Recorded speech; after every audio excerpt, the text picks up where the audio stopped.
যে উদ্যোক্তা শ্রেণীকে প্রতিনিধিত্ব করে তারা হচ্ছে সিএমএসএমই, আমাদের cottage, micro, small, medium industries. এই ক্যাটাগরির ইন্ডাস্ট্রিগুলি পৃথিবীর যে সমস্ত ইকোনমির ব্যক্তি ইকোনমির মধ্যে বেশি, সেই ইকোনমিগুলিতে ইনকাম ডিসপ্যারিটি কম থাকে, অর্থনৈতিক বৈষম্য কম থাকে। এবং বাংলাদেশে আমাদের এই খাতের অবদান হচ্ছে অর্থনীতিতে 34%। কারণ এই খাতের প্রসারের সাথে অর্থনীতিতে প্রাণপ্রবাহ আসবে এবং আমাদের এই সময়ে যখন জ্বালানি একটি বড় চ্যালেঞ্জ, সেই সময়ে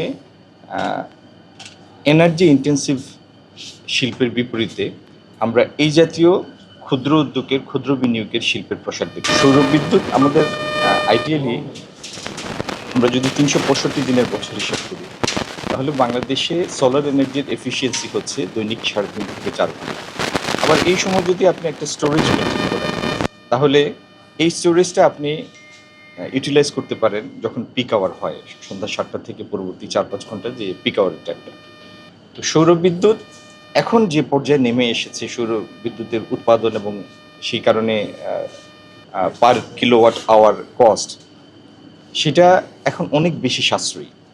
এমনকি আপনি অন্যান্য যেসব উৎস থেকে বিদ্যুৎ উৎপাদন করেন, তার অনেকগুলির তুলনায় সৌরবিদ্যুৎ এখন অধিকতর সাশ্রয়ী হয়ে এসেছে। তো আগামী দিনে আমরা, সরকার ইতিমধ্যে যে পরিকল্পনা ঘোষণা করেছে 10,000 মেগাওয়াট সোলার পাওয়ার জেনারেট করা, আপনার রুফটপ এবং অন্যান্য ইন্ডাস্ট্রিয়াল স্কেলের সোলার পাওয়ার জেনারেট করে, ইনশাল্লাহ আগামী দিনে সেটার সুফল আমরা দেখব।